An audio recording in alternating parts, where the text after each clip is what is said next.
પાકિસ્તાન ભારતમાં મુશ્કેલીનો વેઇટ કરી રહી હતી, પરંતુ ભારતે રાતોરાત પાકિસ્તાનમાં જ સાયરન વગાડી દીધું. કારણ કે ભારતે એક પછી એક પાકિસ્તાનની 9 જગ્યાઓ પર લાઈવ લોકેશન ટ્રેક કરી અને 24 પ્રિસિઝન મિસાઇલ સ્ટ્રાઇક કરી છે.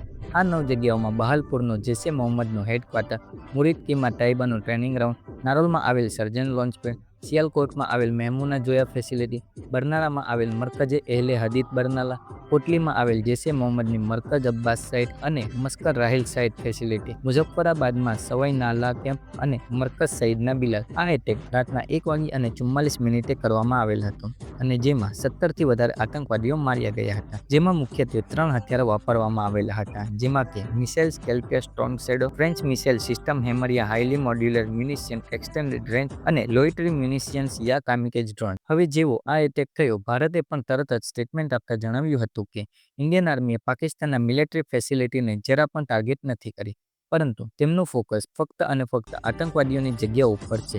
તો મિત્રો, આ વિડીયો માટે બસ આટલું જ. કોમેન્ટમાં લખો જય હિન્દ, જય ભારત.